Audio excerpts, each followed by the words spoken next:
Mondiale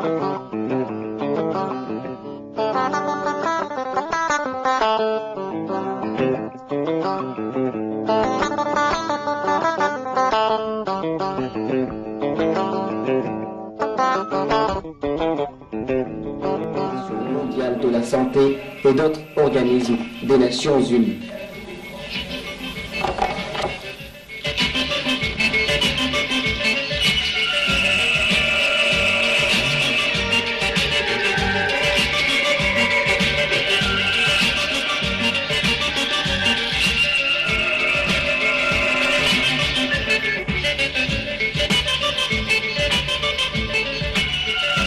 Il y a d'autres secteurs de développement social, à savoir l'urbanisme, le logement, les équipements sanitaires, qui sont étroitement liés au secteur de la santé et pour lesquels le gouvernement a dû s'empresser d'adopter des nouvelles mesures. 75% environ de la population de la République de Djibouti vit actuellement en milieu urbain ou semi-urbain, et en raison principalement des politiques et stratégies de développement qui prévalaient avant l'indépendance. Ce pourcentage est encore appelé à accroître. L'accroissement annuel de la population urbaine est de 7,5% contre 2,7% pour l'accroissement global de la population. C'est pourquoi l'on a accordé la priorité aux mesures tendant à améliorer d'une façon générale les conditions que connaît la guerre pays, car ce n'est qu'en réduisant le magnétisme économique qu'exerce la capitale sur les ruraux que l'on pourra ralentir la croissance urbaine.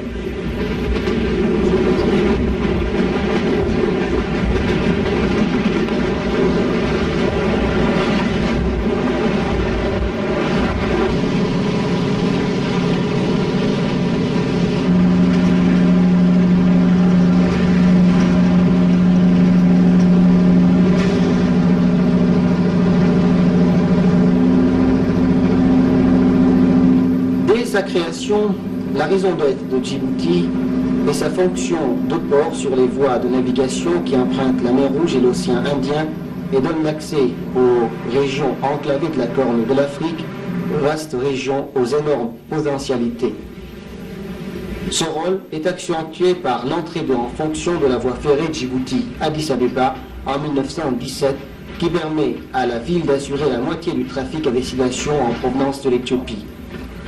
Depuis peu, l'aéroport vaste et moderne dont a été dotée la ville donne à Djibouti accès à de nouveaux débouchés commerciaux et lui permet d'assurer la manutention et le transbordement d'un volume de fret aérien important en provenance ou à destination des pays situés à l'intérieur du continent africain. La voie ferrée qui relie Djibouti à Addis Abeba revêt depuis sa création une importance vitale pour Djibouti en raison de l'importante activité économique qu'elle engendre par suite du trafic et transit et également de l'acheminement de produits frais tels que les fruits et légumes et autres marchandises destinées au marché de Djibouti. Ainsi, pendant la guerre qui a éclaté entre la Somalie et l'Éthiopie en 1977, cette guerre a été une véritable tragédie pour la ville.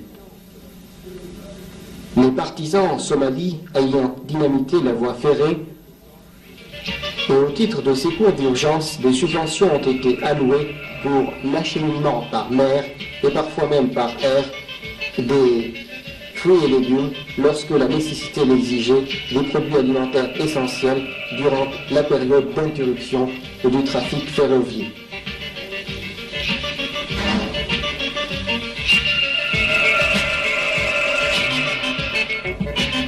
Lorsqu'en juin 1978, le trafic a repris, l'on s'est bien vite aperçu du véritable préjudice occasionné par l'arrêt du train.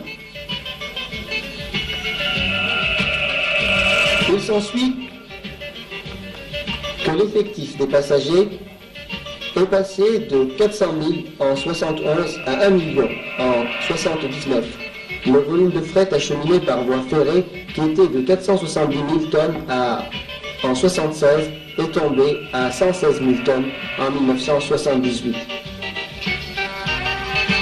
Toutefois, en ce qui concerne la relance du trafic ferroviaire, les perspectives sont prometteuses.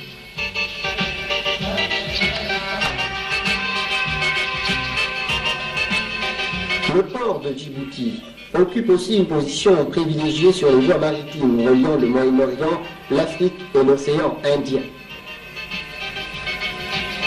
Le port de Djibouti bénéficie de conditions naturelles particulièrement favorables. Seule une houle, excédant rarement 1,5 m, agite la surface des eaux. Les seuls courants existants sont ceux que créent les vents et marées et ne dépassent jamais 3 nœuds. D'octobre à mai, les vents dominants sont des vents d'est de force inférieure à 4. De la mi-juin à la mi-septembre, le vent de sud-ouest appelé Khamsin souffle parfois en forte bourrasque de force 6 ou 7 sur le shell de Beaufort.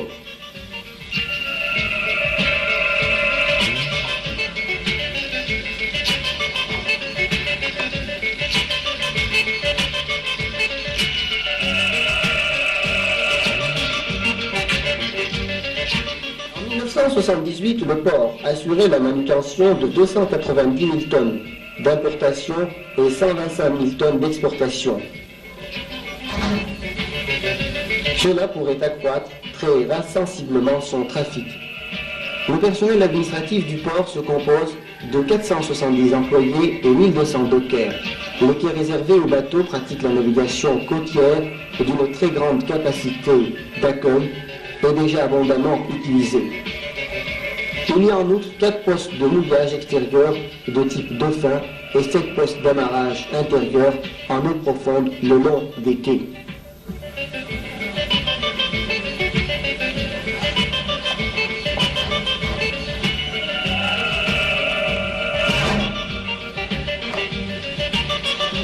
Le ravitaillement en mazout et en gasoil peut être effectué à tous les postes d'amarrage du port, à l'exception de 2 d'entre eux, et l'on peut procéder à des mélanges pour obtenir la viscosité souhaitée. Le mazout peut être débité à raison de 200 à 300 tonnes par heure, mais en cas d'urgence, le débit horaire peut être porté à 800 tonnes.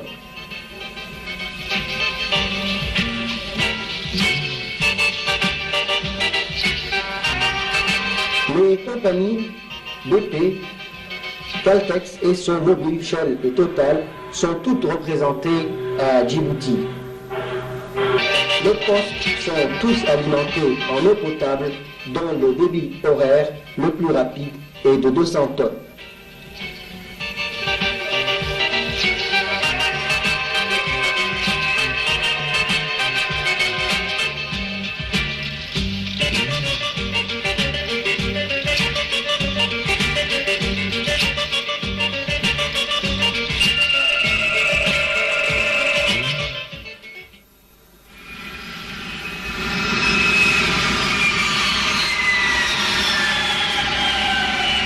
Les raisons qui font de Djibouti un centre idéal de transbordement du fret maritime valent également pour le fret aérien.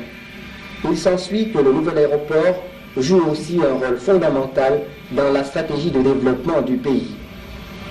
Situé à Ambouli, à 10 minutes seulement en voiture du centre de la ville, l'aéroport de Djibouti, qui est l'un des mieux équipés de la région, peut accueillir tous les types d'avions et en assurer la maintenance.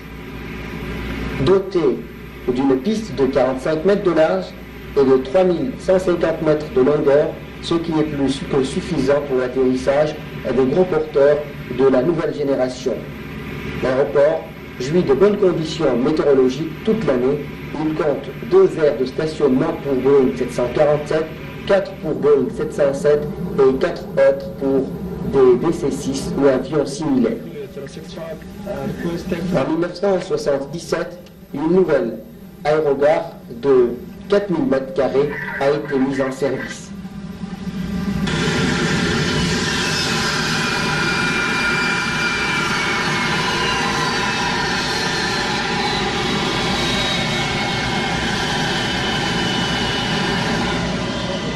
Compte en outre 3 hangars. On envisage la construction d'un 4e hangar qui sera expressément affecté au transbordement du café.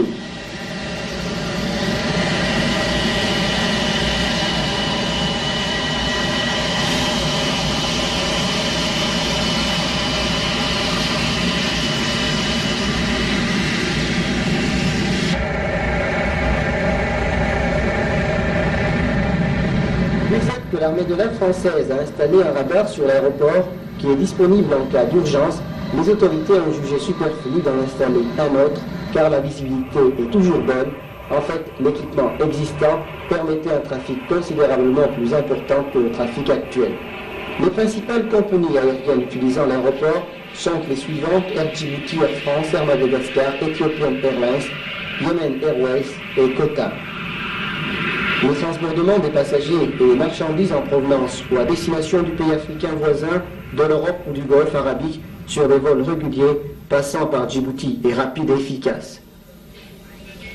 Le plan gouvernemental de développement de l'aéroport prévoit expressément l'amélioration des installations de transbordement et l'offre de nouvelles possibilités en la matière. À souligner enfin que l'aéroport est la propriété de l'État.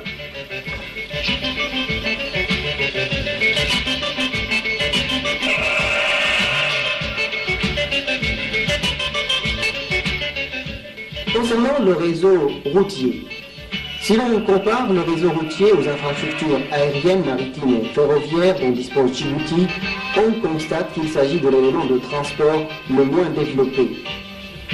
Il y a à cela diverses raisons, dont le caractère accidenté du terrain et le fait que l'activité économique est en grande partie concentrée dans la ville de Djibouti. Avant 1970, il n'y avait que 40 km de routes asphaltées ou macadamisées en dehors de la capitale. Cependant, un programme de construction a été entrepris au cours des dernières années, et notamment depuis l'indépendance, qui a permis de remédier dans une certaine mesure à cet état de choses, puisque le pays dispose aujourd'hui de 258 km de routes asphaltées, dont 217 km sont constitués par la route reliant Djibouti-Lifil et Gallafi.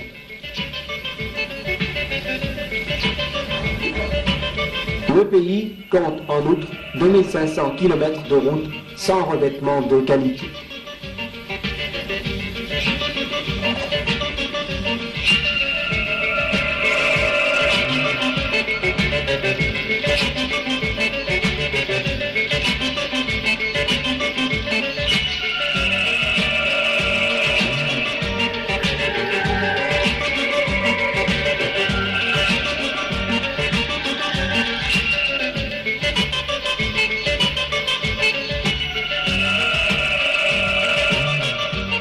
Le gouvernement djiboutien insiste tout particulièrement sur la nécessité d'accorder parmi ces nouvelles routes la priorité à la route qui reliera Djibouti à Tadjoura et qui sera praticable par tous les temps. La route que l'on appelle la route de l'unité, car elle permettra au nord du pays de communiquer avec le sud pour la première fois. Elle aura de toute évidence des incidences sociales favorables, mais également sera de la plus haute importance économique, car elle permettra d'avoir accès au sel et aux ressources géothermiques du lac Assad.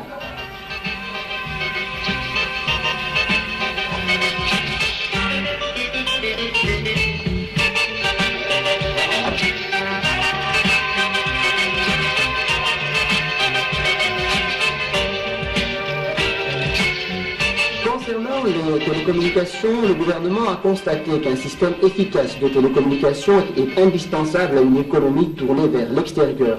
En fait, on pourrait dire sans exagération que les télécommunications de premier ordre sont indispensables à l'économie moderne des services qui fait l'objet d'une grande partie du programme de développement actuel de Djibouti. La jeune République de Djibouti a déjà procédé à d'importants investissements dans ce secteur. Ainsi, en juin 80, une station de réception de messages transmis par satellite a été ouverte à Djibouti. Sa construction a été financée par l'Arabie Saoudite, par la France et par un prêt de la COFAS. Située à Ambouli, dans la banlieue de la capitale, elle a permis d'améliorer très sensiblement la qualité des télécommunications entre Djibouti et le reste du monde, et en particulier avec la France, que l'on peut maintenant atteindre par le service automatique au lieu de devoir passer par la standardiste. À l'heure actuelle, les hommes d'affaires et les touristes séjournant à Djibouti peuvent téléphoner ou télexer pratiquement dans le monde entier avec rapidité et efficacité. La station d'Ambouli, la station terrienne, est au centre d'un réseau de télécommunications moderne et ambitieux reliant l'Éthiopie, la Somalie, le Yémen, Djibouti et l'Arabie Saoudite. Les plans de développement ultérieur des systèmes de télécommunications de la République de Djibouti visent à automatiser davantage les télécommunications régionales et internationales dans l'ensemble du pays et à améliorer les services à Djibouti même.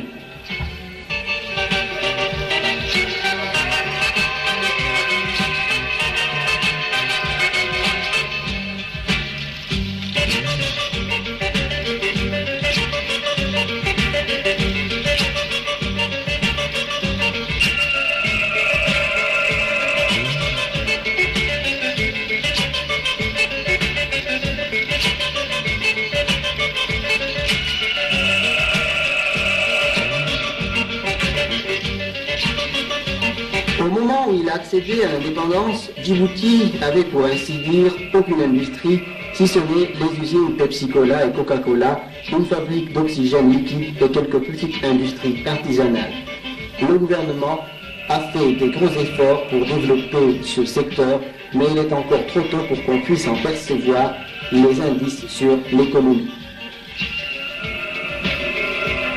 Parmi les nouveaux projets mis en route, on peut citer une usine de mise en bouteille d'eau minérale à Tadjoura et une laiterie mécanisée dans la ville de Djibouti en voie de réalisation. L'usine d'embouteillage de Tadjoura est d'une capacité de 25 000 bouteilles par jour. Une partie est consommée sur place, l'autre est exportée vers les États arabes voisins.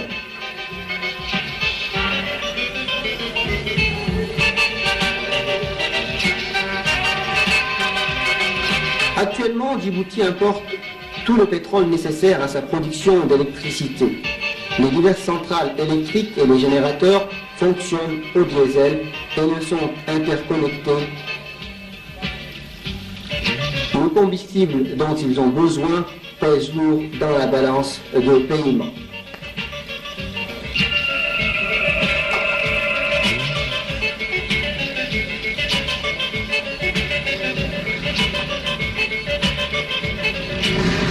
La politique générale du gouvernement à l'égard des industries de transformation est de ne pas créer d'entreprise avant d'avoir mis l'infrastructure requise en place et d'avoir formé les techniciens nécessaires, à condition de pouvoir attirer les investisseurs. Djibouti occupe cependant, à plus d'un titre, une position idéale pour l'expédition des articles manufacturés vers les marchés d'Afrique et les États arabes voisins. Parmi les industries de transformation prévues pour le prochain avenir, on compte une cimenterie, une tuilerie, une usine de peinture, une tannerie, un atelier de menuiserie, une usine à gaz à souder. Il existe un atelier de mécanique bien équipé, orienté principalement vers les activités portuaires.